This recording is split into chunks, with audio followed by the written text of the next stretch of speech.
How do the chums and the viewerverse? It is I, Captain Steve, and today, chums, we're running Expedition 4, Emergence, and we're hoping to do Phase 3. Yes, at Rendezvous 3.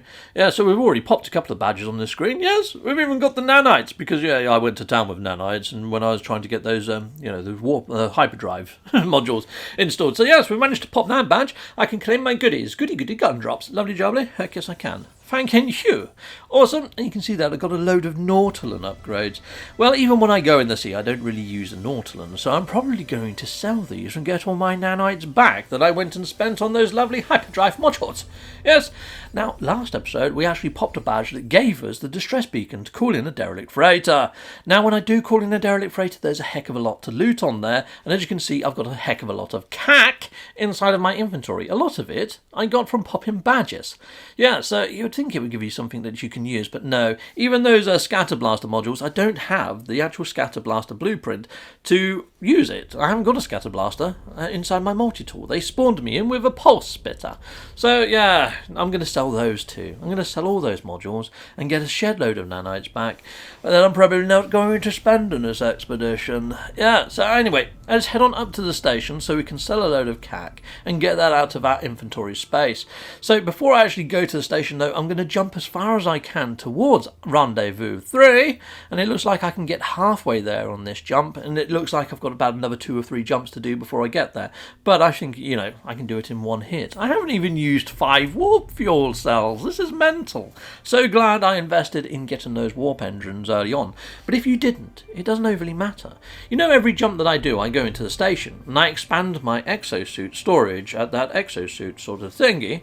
Well, if you're doing more jumps, you're going to be far more ahead and far more advanced when it comes to the slottage that you've got inside your exosuit. So my trade-off, I'm not getting that. Anyway, hello there, my little blue Viking friend with drill bits sticking out of your head. Looks like you've had a DIY accident, and you're looking blue. Yeah, diddle-dum, daddle-dee-daddle. He looks like a Viking smurf. There you go, I'm going to sell you all my lovely modules. So yeah, when you hit them up to buy a module, doesn't matter what vendor, you can go to any of them on this side and just hit sell on that menu, and then you can sell all the modules that you've got. There you go. I didn't know that at the start. I didn't know that until quite far in, to be fair. So yeah, I used to delete those. I never used to get my nanites back. Yeah, there you go. Awesome. So there we go. Got myself a load of nanites. Pretty nanite rich now, to be fair. Now I'm going to sell a lot of that worm stuff that we've blown up, and any sort of trinkets that are worth a couple of million. I could have, that bait good, I could have took to Kronos on the Nexus and actually got nanites for that with Kronos, because yes, he gives you nanites for any of your cook wells. Heck yes, he does. But yeah, I haven't actually called in the Nexus at all during this expedition. But if you've done previous expeditions and you go to the Nexus and you go to the Quicksilver agent, you can actually get back all the things that you won in previous expeditions. Right now, you could be flying in the Golden Vector. So there is that, if you wanted to do it that way. But yeah, I'm acting like this is the first expedition someone's running, so that's why I'm doing it like this. Anyway, I've jumped to Rendezvous 3 now. So we're in the Rendezvous 3 system. I'm going to go in the station just to sort of add it to my teleporter list and increase my storage capacity. And I've just moved a few things around, and now I'm going to pop the distress beacon that I got in a previous reward. Now, once you pop it, you need to get into your ship, fly into space, and engage your pulse drive, and that's going to spawn in your derelict freighter. And if you're doing it in the same system that I'm in, Rendezvous 3 system, you're going to get exactly the same derelict as me. So if you like the look of this, or you want to follow this guide 100%, pop it in the same system as me. You're going to get exactly the same derelict freighter. Heck yes, you are. Right, so derelict freighter tips. Okay, so you need to have quite a lot of free inventory space. And like mentioned at the start, I've sold a load of stuff or I've palmed it off into my actual ship. If you're lucky enough to have a decent freighter at this stage, put a load of stuff in your freighter. Make sure you've got as many free slots as possible. Take on board some ion batteries or some sodium. There are some little floating things that hover around inside the derelict freighters that you can shoot and get sodium as well. That is going to top up your hazard protection. There's also these little heaters that you can activate and stand by, which is going to give back your hazard protection also. But yeah, take iron batteries and some sodium on there just in case. There's one of the heaters right now that I'm hitting up. Now, you may have noticed that when I went in this room, it had a pink light above the door. There are two types of doors. There are those with the teal lights that are the way forwards. You need to go those to progress your freighter. Any of those that have got a pink sign above them are going to be dead-end rooms. But just because they're a dead-end, don't ignore them. They're going to have the data pads in there. Those little flat data pads that you just saw me interact with. They're essential to get in the captain's log to unlock and to run this derelict freighter and to pop that badge. So make sure you hit any data pads that you see on board of the derelict freighter. There's going to be a lot of things that you can loot inside derelict freighters, and there's going to be a lot that block your actual path and your way. You can't activate your jetpack, so you can't jump over anything inside of derelict freighters, so walking around them can be a tough job. And this one in particular has got a lot of blocked pathways by fallen sort of cabinets. So yeah, you might want to follow the same route that I'm doing here. However, I have put this at double speed, and the reason that I put this video at double speed is I'm walking at half speed. So basically, on my actual hat stand, on the joypad, I don't know what you call it, thumbstick, I'm holding it down just very lightly, and I'm walking as slow as I possibly can, really, just so it's moving, pretty much. But yeah, I'm walking at half speed. I don't run on derelict freighters unless I go into a room where there's none of those worm nests that gyrate around. Now, this console that I'm at right now, you can see there it's got a teleporter next to it. If you activate that teleporter, the teleporter at the front of the derelict will take you back to the teleporter that you last activated. So if you get to this point and you've filled up your inventory space, you can always teleport back, put a load of stuff in your ship, and then teleport back to that console where you just left off. So it's like a little mini checkpoint, which is quite a good thing. However, I've got enough free spaces, I think, to get me around this derelict freighter without saying inventory is full, because I did my sort of legwork before I started the derelict, which I seriously suggest you do. Yeah, free up a load of space and go and collect your stuff. You can see there I'm picking up tainted metal.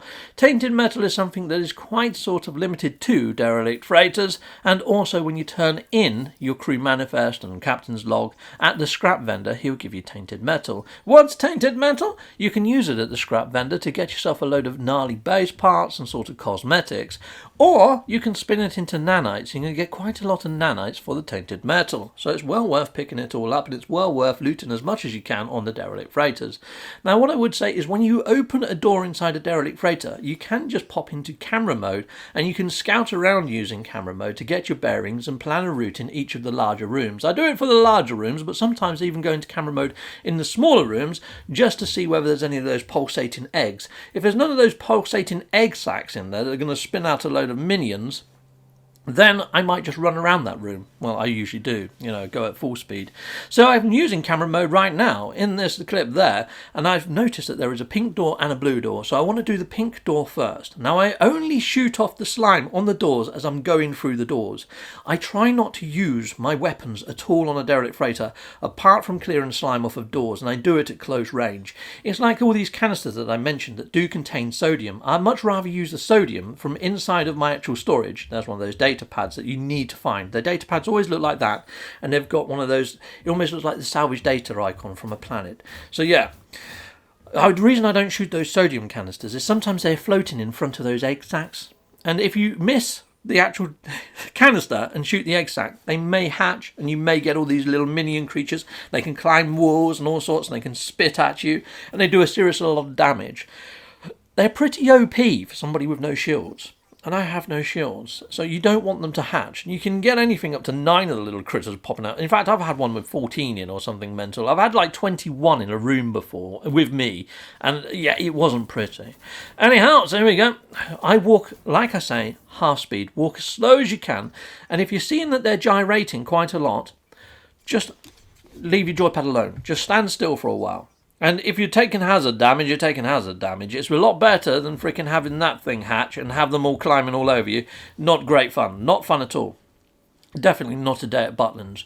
Anyhow, interact with all of the boxes that you can and all the crates that you can on your journey. What I would say is don't deviate from your path all that much unless it's to get a data pad. Make sure you hit up all these data pads. Even when you get an icon pop to say that you've managed to get the crew manifesto, I still try to aim to get any data pads just in case I have missed something or something goes awry. So here we go. I'm blowing all. There's nothing worse than backtracking on a derelict freighter and having to go back on yourself. And that's another thing. That's why I leave the slime on the doors. I don't just shoot the slime as soon as I see it. I only shoot the slime off the doors as I'm going through the doors for the simple reason I don't want to get lost. And if your hazard protection is getting low, make sure you stand by a heater until it fully recharges and then continue forwards. Now, a lot of the dead end rooms is going to have one of those sort of heat capacitors in there, and they've usually got data pads as well. So always go in the dead end rooms, and I always find those dead end rooms are a good place to get a breather, to get your bearings as well, because in there you can stand there, go into camera mode and plan your next route as well. So yeah, going into camera mode pauses things if you're not in multiplayer. So I'd also suggest turning off your network settings and multiplayer, crossplay, all that sort of stuff before you go inside a derelict. Also, I've been on a derelict freighter before, and I've left mine on, and an ambient player has entered into the derelict freighter at the same time as me. One, it creeped the frickin' fudge out of me, and I nearly cacked my pants. But two, they also went ahead, and they had shot off a load of slime on doors, and I got completely lost. So just keep that in mind as well. I would seriously suggest turning off the multiplayer for derelict freighter running. And you can see here, I'm using camera mode quite a lot to scout around and look for which doors and which path to take. Because look, there's a dead end there, it freaking goes nowhere. So yeah, I know there's a pink room in here and there's a blue room. So I want to go to the pink room first, clear that out, make sure I haven't missed a data pad, then press on to the blue room to go forwards with inside of the derelict freighter. So, when it comes to actually looting things on the derelict freighter, you can find some interesting base parts on derelict freighters that were introduced. They're cosmetic for bases, but some of them are really cool. One of them is like the little alien in a jar that you can see in some of these derelicts. It's a really cool base part, mainly because if you can glitch it in and then delete it out, you end up with larval cores, which is quite nice. So yeah, until they patch out that glitching stuff in for free type thing, it's a good way to get larval cores without getting freaking eaten alive. So there we go. That's another little tip for you. Also, if you've got your volume up, when you're near to those egg sacs, you can hear them go ba-boom, ba-boom, ba-boom, ba-boom, ba-boom, ba-boom, ba-boom. And when it gets faster, it means it's going to hatch. So you can just sort of stand still and you can go by the sound. Even if they're behind you, you know whether they're still moving or not. So if the faster the heartbeat, you've got to stand still or move a lot slower. Okay, so there's that as a little tip. What I tend to do, though, is because there's these weird knocking noises and scary sorts of gasps almost, and sort of sound effects that are kind of off-putting or almost make my heart rate go up, I actually turn my volume down and just go by what I can see. And yeah, for me it works fine. But it's down to personal preference. So either or, really. Anyhow, and when, like I say, looting, you're going to get the tainted metal, which is quite cool. You're also going to get the odd base part, which is also fairly cool. But you may even hit up a load of nanites, and you may even find some sort of treasures in there that you can sell for a lot of units. So it's well worth looting as much as you can on here if you can. And you may get the odd module, and some of them being S-Class. So this is where you get the option to choose a captain's log, or to extract these archive override plans. It's the override archive plans that pop the badge, so I'd suggest picking that up. Now, I may have been able to re-interact with that and get the captain's log as well, but I thought, no, I'm not going to even attempt it just in case something goes wrong, and I just pressed on, but do what you wish. Anyhow, I could have activated the teleporter there, I could have gone back to my ship if I needed to, but I know that I've nearly traversed this whole freighter now, so I just pressed ahead as well. This room here, for whatever reason, the end room is always 2 stories high, and I've always thought it'd be nice if they introduced a boss there, but they haven't as yet. This end console gives you a couple of choices of things to extract. So if you've got yourself a freighter, you can extract what's called a bulkhead, which lets you expand the storage capacity of your actual freighter that you own, which is quite a cool one to have. Or you can go for the technology, which is the top one. If you go for the technology, which is the top one, which I just got, it gives you a module. Now that module, if I don't like it, I can always trade it in for nanites. So I always choose that over the nanites, even though you get a few more nanites if you go for the nanites option. But yeah, if you've got a freighter, I would strongly suggest getting one of the bulkheads and upgrading the storage capacity of your freighter, because you're going to need it in your future expedition and playthrough. Heck yes. But that technology module is actually technology for your freighter. If you install it in your technology area, it makes your frigate missions a lot less expensive, and sometimes brings back more yield as well from their outings. So it's complete choice of your own. And again, there's choice here whether you go see the scrap vendor or you go and get your actual ranking with your actual alien races upgraded at the guild guy. But considering it doesn't have any bearing on prices or affect anything when it comes to your relationship with the factions, I always go for the scrap vendor. So there is that. If you want to pop some bigger, better missions, maybe go for the rating. Up to you. But I'm going to get the actual tainted metal, and I'm going to spin that into nanites. So here we go. I'm going to get quite a lot of nanites out of that. 760 nanites per run of a derelict freighter. Not bad. Not bad at all. Heck yes, that's quite a lot of modules I can get. An S-class, my multi-tool on my ship if I want, with modules. So yeah, derelict freighter running and tainted metal is quite a nice way to earn stuff, especially if you're trying to unlock all the base parts. Right, so now I've got a load of stuff that I can sell, so I'm selling everything that I don't feel I need. Hopefully we're not going to need any of this stuff. Lovely jubbly, lots and lots of units for Captain Steve. Heck yes, lining our pockets with units and nanites, running derelict freighters. It's fun for a while, it really is. I mean, it'd be better if they added bosses in those double-heighted rooms though, wouldn't it? Heck yes. So we've popped that badge, so now all we've got to do, we're already in the Rendezvous free system, so we need to just put boots on the ground at Rendezvous free, go to an alien nest, do a bit of genocide and murdercation, and we're good to go. We've popped the last two badges in area free, haven't we? So I'll see you down on the planet, shall I? Yes, heck yes I will. And yes, we're going to do exactly those two things. So we're going to go to Rendezvous point 3, then we're going to go to an alien nest and shoot some frickin' worm tendrils. Yes we are. Right, I'm coming down onto this planet, enjoying a storm, and I'm heading towards the rendezvous point, and I can see that there's some comms balls. So hopefully that's going to mark out where the rendezvous point is. However, because this is a storm, I can't see for frickin' toffee how many there are there, or whether there's a building there, or anything really. So you know what, this time I'm going to land at the actual rendezvous point and actually go on foot, because that doesn't look like there's a building there, and there's not enough comms balls there for my liking. It doesn't look like it's the actual place I need to be. So I'm just going to touch down at this rendezvous point, because those comms balls look like they're too far away as well. So yeah, let's circle back, and we're going to land exactly where the icon is on this one. Now there is that whole layer of smog there. I'm wondering if it's in a recess, in a crevice in the ground. And it could be a deep one by the looks of things, people. So I think I land here and then traverse into there. I think it's going to be in this hole in the ground, people. So, yeah, let's touch on down, put the boots on the ground, and let's hit on up the sweep scanner. The sweep scanner is going to lock onto its general direction. I haven't had to do this to this point because we always land where the comms balls are. But at this stage, I'm not seeing any comms balls, and I'm wondering why. So here we go. I think it's in this crevice, and yes, I was right. And this crater is something like 400 U's deep or something mental. It's freaking deep as fudge. I think it's deeper than that. I think it's like 600 or something. Yeah, when you look up, it's insanely crazy. So this is at the bottom of a little sort of freaking crater. I say little craters. It's the biggest crater I've seen, and I've been playing this game for years. This is awesome. What a cool planet. What a gnarly place for Rendezvous 3. Hello games. You've done freaking sublime this time around. The planets on the first outing were great. The planets on this second outing have been insanely good. So I've really enjoyed this expedition. It was one of my favourites last time, for all the worms majestically jumping over like sausages. Yeah, great. Yeah, awesome. I love that sort of stuff. I wish you would add it into the actual normal iteration as well. If this is what the void creep is going to be like, and we're going to get these worm infestations maybe if we go into the void, I'm liking what I'm seeing, and I hope that you've added a lot more of this sinister stuff in. I really do.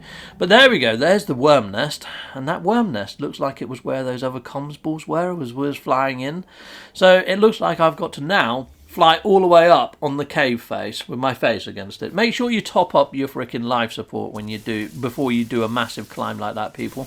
You don't want that running out halfway up a mountain. No, you don't. Guess what happened to me? Exactly that. I ended up falling and landing on a rock, thank fudge.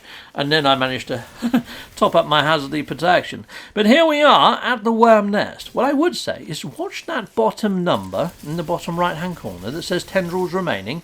I just killed one. Did it change from 4 to 3? No, it didn't.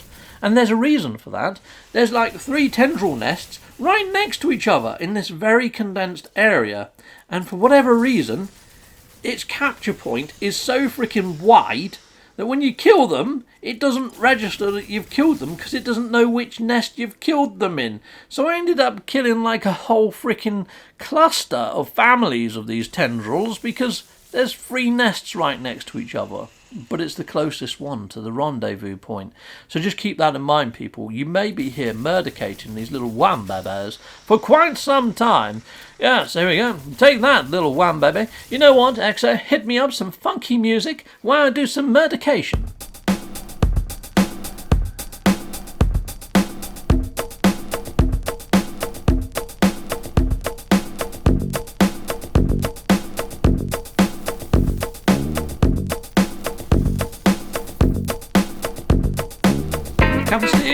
Captain Steve, Captain.